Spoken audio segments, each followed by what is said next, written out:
Le Québec est-il l'Eldorado de l'emploi? Jérôme Blanchet Gravel. Québec est-il l'Eldorado pour les gens qui cherchent un emploi? On dirait bien que oui. Pendant que la France tente de faire baisser son taux de chômage, le Québec connaît une pénurie de travailleurs.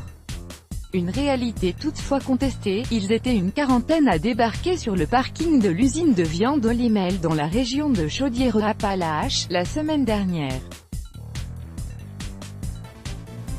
Ces 36 Mauriciens sont sortis de l'autobus, l'air heureux et motivés. Ils sont arrivés dans la région pour contribuer à y combler le besoin grandissant de main-d'œuvre. Au Québec, les histoires comme celle-ci pourraient se multiplier dans les prochaines années.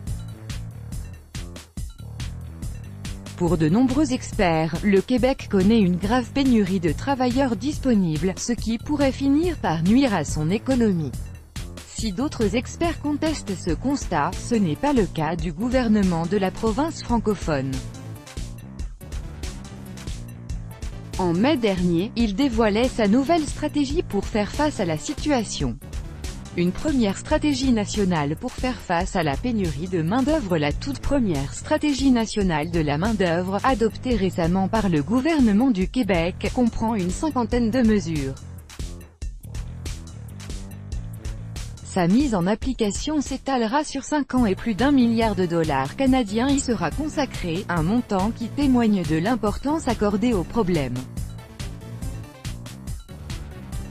Lors de sa conférence de presse, le ministre de l'Emploi, François Blais, a déclaré « Au cours des 10 prochaines années, le marché du travail québécois devra combler plus de 1,3 million d'emplois, dont plus de 90 000 emplois déjà vacants en ce moment, aujourd'hui, au Québec. » L'objectif du gouvernement est clair, aider les entreprises en manque de personnel.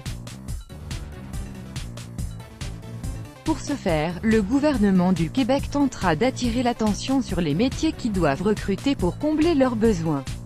En raison du vieillissement de la population, mais aussi parce que la création d'emplois devrait se poursuivre, le taux de chômage au Québec devrait continuer d'enregistrer des baisses régulières et la proportion de Québécoises et de Québécois qui occupent un emploi devrait continuer d'augmenter, peut-on lire dans le document présentant la stratégie nationale pour la main-d'œuvre. Avec le vieillissement de la population, un taux de chômage de moins de 6% et le recul du nombre des naissances, certains tirent la sonnette d'alarme. Depuis plusieurs années, le taux de fécondité ne dépasse guère les 1,5 enfants par femme et dans certaines régions du Québec, le taux de chômage s'établit parfois sous la barre des 3%. Dans la capitale de la province, le taux de chômage était de 3,3% en février 2018. Le phénomène concerne donc l'ensemble du territoire québécois, des régions les plus reculées aux grandes villes. 6% de taux de chômage au Québec. La chaîne France 24 consacrait cet hiver un reportage à la situation. Dans ce sujet intitulé « Canada, nouvel Eldorado de l'emploi », les personnes interviewées faisaient part de leurs inquiétudes. C'est notamment le cas du maire de Québec, Régis Labaume, qui en profitait pour inviter les Français à s'installer dans sa ville.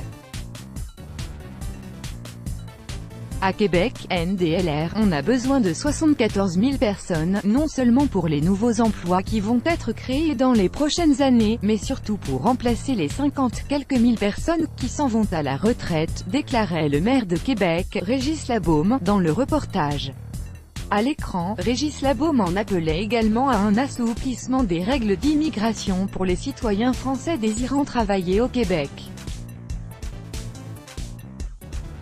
Cette vision de la situation économique au Québec suscite toutefois des réactions mitigées chez des chroniqueurs et d'autres experts. Pour certains, la situation est moins grave qu'on ne le laisse entendre. L'immigration, planche de salut de l'économie, par exemple, pour le professeur émérite de l'Institut de recherche sur les PME, Pierre-André Julien, la pénurie relève carrément d'un mythe. Pour lui, la solution consisterait d'abord à rentabiliser davantage les ressources matérielles disponibles, en conservant le même nombre de salariés dans les usines. Il reviendrait aux employeurs d'adapter leurs méthodes de production. Certains vont toutefois plus loin. Des analystes pensent que la pénurie de main-d'œuvre est artificielle, sinon instrumentalisée à des fins partisanes et idéologiques. C'est le point de vue d'un chroniqueur bien connu comme Joseph Facal du Journal de Montréal, qui enseigne à l'École des hautes études commerciales de Montréal.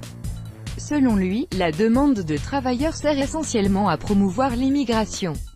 Un sujet qui est devenu délicat dans la belle province. Une vision qui ne fait pas l'unanimité, monsieur.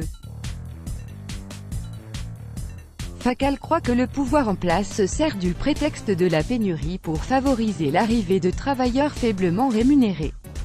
Des travailleurs qui choisiront ensuite de voter pour le parti qui leur a permis de s'installer dans un pays plus riche. Il faut préciser que le Parti libéral du Québec, qui gouverne actuellement la province, ne récolte pas beaucoup d'appui auprès des Québécois francophones.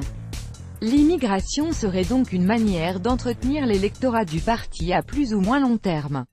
Une hypothèse difficilement vérifiable, mais qui a souvent été soulevée dans la presse. Dans le livre Le remède imaginaire publié en 2011, deux universitaires québécois avaient déjà mis en garde contre la tentation de faire de l'immigration l'unique réponse à tous problèmes économiques au Québec. Le livre, qui est rapidement devenu un best-seller, avait suscité tout un débat. Un débat qui semble ouvert à nouveau.